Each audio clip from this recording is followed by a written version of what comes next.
Il est vrai que sur Twitter, en ce moment, je vois des choses qui sont plutôt intéressantes à analyser, notamment du côté des films de super-héros, avec cette fameuse question: est-ce que les films de super-héros c'était mieux avant? Je pense qu'il y a du oui et du non. Je pense qu'il y a un contexte qu'il va falloir expliquer dans cette vidéo, donc posez-vous. Ne vous inquiétez pas, je ne vais pas partir trop loin non plus. On va partir sur des faits, donc installez-vous et profitez de la vidéo. Parce que oui, en ce moment sur Twitter, je vois des gens qui mettent le box-office d'un film qui a eu donc un premier film dans les années 2010 et une suite du côté des années 2020. Et il y avait notamment trois exemples concrets. Nous avions Suicide Squad de David Ayer, sorti en 2016, qui avait fait, je crois, plus de 700 millions de dollars, et qui a eu une suite de James Gunn en 2021 avec le film The Suicide Squad, qui n'a fait que, entre guillemets, et en soi je pense qu'il n'est pas rentable, mais qui a fait donc à peu près 170 millions de dollars. Donc vous voyez qu'il y a une baisse entre 700 millions à peu près et 170 millions, quand même. De plus, on a eu le film Wonder Woman, je crois, en 2017, si je ne dis pas de bêtises, qui a fait plus de 800 millions de dollars. C'est tout simplement énorme. Et lorsqu'on voit Wonder Woman 84, le film a fait aussi à peu près les mêmes chiffres que le film The Suicide Squad, avec donc, je crois, 170 millions. Sachant que là, on a la même réalisatrice qui ne bouge pas, donc Patty Jenkins. On a eu aussi, parce que là on parle surtout d'ici, mais on a également des exemples concrets du côté de Marvel, parce que par exemple, on a eu un exemple très criant, c'était Captain Marvel. Captain Marvel, je vous rappelle qu'il est sorti en 2019, donc toujours dans ces années 2010, et il faut savoir que le film a rapporté plus d'1 milliard de dollars. On parle d'1,1 milliard de dollars. Sachez que tous ces chiffres sont basés sur le box-office Mojo, donc c'est un site qui répertorie tous les chiffres du monde entier, des États-Unis, etc. Bref, du monde, en fait, tout simplement, par rapport à la sortie d'un film, la rentabilité, etc. Après, c'est à nous de l'analyser, et c'est pourquoi on va l'analyser. Parce que oui, comme je viens de vous le dire, donc Captain Marvel, premier du nom, a fait 1,1 milliard de dollars, c'est énorme. The Marvels est donc ce Captain Marvel 2, eh bien, est le film le moins rentable de l'histoire du MCU en ayant à peine atteint les 200 millions de dollars. Avec en plus de ça, un budget colossal. Alors, dans un premier temps, on peut revenir sur une petite parenthèse de savoir pourquoi est-ce que le film n'est pas rentable. Sachant que sur la chaîne secondaire, je vous prévois une vidéo pour vous expliquer un petit peu mieux et un petit peu plus en détail le pourquoi du comment.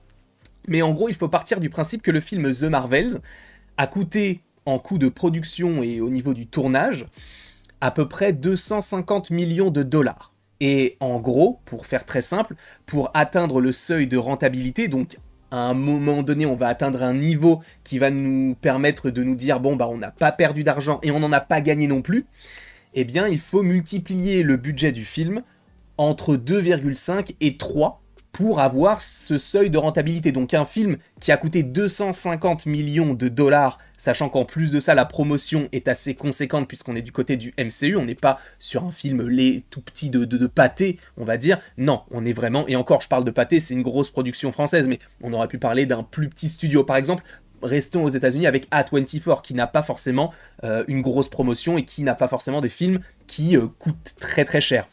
Là, il faut multiplier donc par 2,5 ou 3 le budget de The Marvels, et on aurait dû être aux alentours minimum, pour ne pas gagner d'argent et du coup ne pas en perdre, 700 millions de dollars. On en est très loin, d'accord? Parce que, encore une fois, pourquoi est-ce qu'il faut multiplier par 2,5 ou 3? C'est que oui, tu as le coût du film, mais aussi après tu as le coût de la promotion du film, de faire des trailers, de faire du coup une diffusion par exemple au Super Bowl, ça coûte extrêmement cher, mais tu as une visibilité juste immense parce que le monde entier te regarde. Bref, tous ces aspects-là, aller sur les plateaux télé, ça coûte de l'argent. Et ça coûte énormément d'argent, les panneaux publicitaires, ces choses-là. Donc, c'est pour ça, par exemple, que The Marvels n'est absolument pas rentable et est considéré, oui, comme un flop économique. Et vous le voyez, donc, entre Suicide Squad, Wonder Woman ou encore Captain Marvel, on a eu une baisse drastique entre le premier film qui est sorti donc dans les années 2010 et le deuxième film qui est sorti dans les années 2020. Alors, il y a plusieurs facteurs qui rentrent en compte, mais il y en a un primordial à mon sens, c'est le Covid. Le Covid a encore plus plongé les gens économiquement. Il y a eu une inflation, et il y a toujours une inflation grandissante, les prix des places de cinéma a explosé. Je me souviens, à l'époque, quand on allait au UGC et qu'on avait moins de 26 ans ou 25 ans, la place coûtait approximativement entre 4 et 5 euros. Je crois qu'aujourd'hui, on est plus aux alentours de 6-7 euros. Alors tu vas me dire, oui, mais c'est que 2-3 euros. Faut penser que tout le monde n'a pas forcément l'argent pour dépenser autant pour aller voir un film, d'accord ? Donc déjà, l'inflation.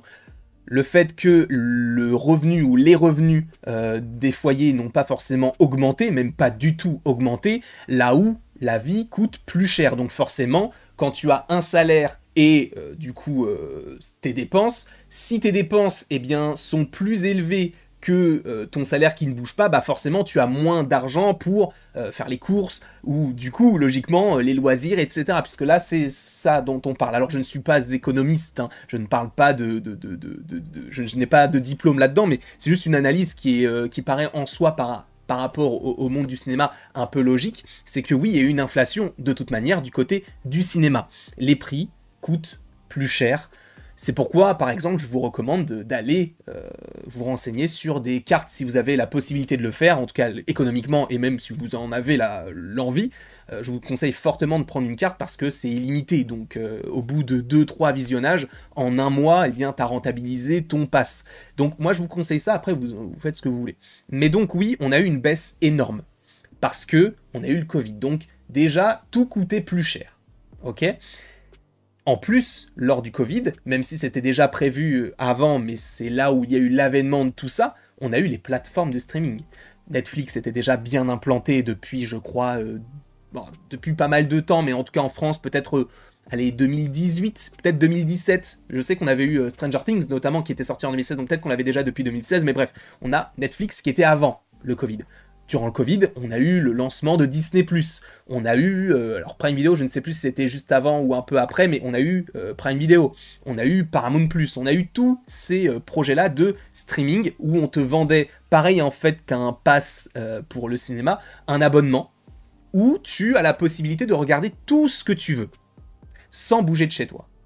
Donc évidemment, à partir de ce moment-là, avec en plus de ça du contenu original, hein, parce que c'est bien beau de te dire « Ah mais oui, mais en fait tu vois tous les DVD que t'as, mais en fait ils sont tous sur la même plateforme pour 5 euros. » Bah autant prendre son DVD et regarder son DVD. Quelle est la plus-value du contenu original, alors qui n'est pas forcément extrêmement bon, notamment du côté de Marvel, vous en conviendrez. De toute manière, après on va parler un petit peu du niveau des projets, mais il faut parler de ces plateformes qui justement aussi ont joué un rôle dans ce... on va dire, dans le fait de délaisser un peu le cinéma, parce que ça coûte cher et parce qu'on a une alternative moins chère qui est en plus à portée de main. Donc, dans un premier temps, on a tous ces aspects-là qui rentrent en compte par rapport au Covid. En plus de ça, il faut également parler donc des projets qu'on a eus. Et ça, on ne va pas se mentir, parce que c'est bien beau de dire oui, c'est de la faute de l'économie si les films n'ont pas marché. Non. Il y a aussi un point de vue artistique qui est important à souligner, c'est que si les projets n'ont pas plu, c'est aussi parce que les projets n'étaient pas attrayants. Par exemple, il n'y a eu que 2 films du MCU depuis Avengers Endgame qui ont fait le milliard. Aujourd'hui, Spider-Man No Way Home qui, je crois, est limite aux 2 milliards, quasiment, et on est sur Deadpool et Wolverine qui vient à peine de passer le milliard de dollars. Sinon, on peut faire le récapitulatif de tous les films qui n'ont pas fait le milliard. Black Widow, Shang-Chi, Eternals, Doctor Strange in the Multiverse of Madness est à 20 millions mais il n'y est pas. Thor, le monde des ténèbres, Black Panther. On a eu également, si je ne dis pas de bêtises, Quantumania, et Quantumania, j'aurais même pu l'utiliser comme exemple, parce que là c'est un exemple très concret, notamment du point de vue artistique, dans le sens où on a eu un film Ant-Man qui avait plutôt bien marché, Ant-Man et la Guêpe qui avait encore plus marché, et celui-ci qui te présente en plus le nouveau méchant de cette phase, qui a totalement été détruit par la critique, et aussi économiquement. Il est à peine rentable. Et on a eu The Marvels, comme je vous l'ai dit précédemment. On a eu aussi Les Gardiens qui, en soi, n'avaient pas forcément vocation à toucher le milliard, mais au moins de faire un bon score comme l'avaient fait les deux films précédents. Et c'est pourquoi il a fait 800 et quelques millions de dollars, peut-être 900. Mais c'est vrai que quand tu compares une époque aujourd'hui où on n'a que 2 films sur une dizaine quasiment qui ont fait le milliard, et de l'autre côté, tu comptes Captain Marvel, Infinity War, Endgame, Civil War, Iron Man 3, je me demande même si Black Panther n'a pas fait le milliard. Mais bref, il y a eu beaucoup de films qui ont fait le milliard à cette époque-là. Spider-Man No Way Home, même Far From Home a fait le milliard. Il y en a beaucoup. Et quand tu le compares à aujourd'hui, c'est plus compliqué. Parce que oui, les places, tout ça, évidemment, un côté économique, un aspect économique, mais aussi un aspect artistique. Il ne faut pas forcément tout remettre en cause, notamment par rapport à nos porte-monnaies. Il faut aussi se dire que ça coûte cher, oui, mais aussi parce qu'on ne nous propose pas forcément des bons projets. Regardez Oppenheimer et Barbie, ils ont réussi une certaine promotion autour de ces 2 films, mais aussi parce que c'était un événement. Et aujourd'hui, aller au cinéma, ça devient un événement. À l'époque, tu pouvais aller au cinéma en dépensant une vingtaine d'euros pour 2, en allant peut-être dans un fast-food, etc. Là, aujourd'hui, tu peux compter ça en centaines d'euros. Alors, tu vas me dire, mais n'importe quoi, mais en vrai, une séance de cinéma, aujourd'hui, ça peut coûter 25 balles, voire 30 euros. Une séance. Donc, tu multiplies ça par 2, si vous êtes 2, ça peut monter déjà à 50 euros, et après, il faut aller manger. Bref, tu vois que ça a évidemment beaucoup changé par rapport à l'époque. Et donc, oui, aussi par rapport à l'artistique, parce que tout ne plaît pas. Et aujourd'hui, en fait, les deux vont entre guillemets ensemble, dans le sens où si les projets ne sont pas bons, vu qu'on a moins d'argent, on va pas les voir ces projets-là. On vaut mieux garder un peu de sous pour aller voir des projets qui vont vraiment valoir le coup. Et donc des événements. Spider-Man No Way Home est un événement. Deadpool et Wolverine est un événement. Tous les films du MCU sont voulus comme étant des événements, mais certains ne fonctionnent pas par rapport à ce principe-là. Donc il y a tous ces aspects qui rentrent en compte. Évidemment, c'est en fonction des goûts de chacun. Par exemple, si on reprend les exemples donnés au préalable, donc Suicide Squad et The Suicide Squad, personnellement, je préfère celui de James Gunn. Mais encore une fois, celui de James Gunn est sorti dans des conditions encore plus particulières que les films plus récents, parce qu'on était quasiment en période de Covid. Je crois qu'on était toujours en fait en période de Covid, donc il y avait encore moins de gens qui y allaient, non pas parce que c'était cher, parce que c'était une raison aussi, mais aussi parce qu'ils avaient peur des restrictions sanitaires, etc. Il y avait tous ces aspects-là. Le pass, ce sont des facteurs qui rentrent aussi en jeu par rapport à ça. Donc oui, il y a l'économie, oui, il y a le côté de la santé, il y a le côté également de l'artistique, de ce qu'on nous vend en fait. Parce que c'est bien beau de nous dire, oui, on va avoir une suite à un film qui a fait le milliard, oui, mais si cette suite n'est pas bonne et qu'on n'a pas forcément l'argent pour, ou en tout cas que les retours autour ne sont pas bons, ou même que les trailers ne nous donnent pas envie, on va pas aller voir le film. Ou alors on va le voir, mais d'une manière un peu illégale. Alors ce n'est pas mon cas. Sachez que je paye tous mes films, même quand on regarde... J'ai déjà payé des films sur YouTube. Qui fait ça? Personne ne fait ça. En tout cas, ça ne veut pas dire que les films ont moins marché, qu'ils sont moins bons que les précédents. Il faut également rappeler qu'à l'époque de la sortie de Captain Marvel, de Wonder Woman ou encore de Suicide Squad, on est à une ère vraiment ascendante des films de super-héros. On est vraiment au point culminant. Je vous rappelle qu'on est entre 2016 et 2019. Une époque où même Venom, le premier, a fait 800 ou 900 millions de dollars. Le premier film Venom. On est... Juste dites-vous bien ça. Le film Aquaman, qui est vraiment bien en soi, mais pas non plus une pépite, il a fait le milliard de dollars. Et aujourd'hui, faire le milliard, c'est extrêmement compliqué. Parce que, justement, on a tous ces facteurs-là qui rentrent en compte. Aujourd'hui, il y a très peu de films qui ont fait le milliard. On a Barbie. Depuis le Covid. Alors, je n'ai pas tous les noms de films en tête, mais quels films ont fait le milliard? Sachant qu'on n'est plus vraiment, entre guillemets, en période de Covid. On va dire depuis 2022. 2021, il y avait une grosse période où on était encore un petit peu dans l'entre-deux. 2022, on peut dire que c'était quasiment des scores qui étaient, entre guillemets, logiques. On va dire ça comme ça. Mais quel film a fait le milliard? Barbie, Oppenheimer, Vice Versa 2. Alors là, on a un Discapable Me, du coup, Moi Moche et Méchant 4, qui commence à augmenter et qui est quasiment à 900 millions. Quand même, c'est énorme. Mais on a No Way Home, on a Deadpool et Wolverine, mais on n'en a pas tant que ça. Et je crois limite que ce sont les seuls films qui ont fait le milliard. Alors, je n'ai pas encore une fois tous les noms en tête, mais là, on n'en a que 5 en l'espace de 2 ans. Enfin, 2 ans, même plus, 2 ans et demi, puisque je prends de début 2022 jusqu'à mi-2024. Ça fait 2 ans et demi. Donc, tous ces aspects-là rentrent en compte. Il n'y a pas que l'aspect artistique, il n'y a pas que l'aspect économique, même si chacun a son degré d'importance en fonction de vous, encore une fois. Je ne fais pas cette... disons que c'est une vidéo pour expliquer de manière générale les facteurs qui ont fait qu'aujourd'hui ces films marchent moins. L'artistique, l'économique et le côté sanitaire.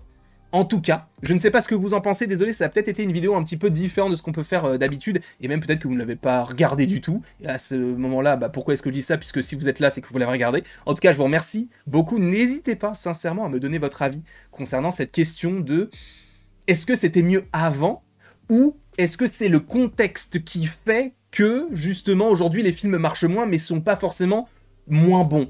C'est en fonction de vos goûts. Je ne suis personne pour juger. Si vous préférez, je dis n'importe quoi, le film Wonder Woman 84 au premier film Wonder Woman, c'est votre goût, on n'est personne pour discuter de vos goûts. On peut en débattre en disant, moi j'ai aimé ça, moi je n'ai pas aimé ça, mais en restant dans la bienveillance, mais j'ai vraiment envie d'avoir votre avis là-dessus. N'hésitez pas donc à commenter, à vous abonner, à aimer et à partager la vidéo tout autour de vous si ça vous fait envie.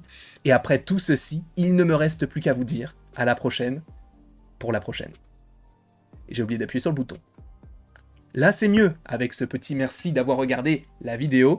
Je suis très content d'avoir pu évoquer ce sujet avec vous, et encore une fois sur la chaîne Warren que vous voyez là, avec le petit rond. On va évoquer un petit peu plus ça d'ici, je pense, la rentrée ou le mois d'octobre, donc n'hésitez pas à vous abonner si vous en avez envie encore une fois.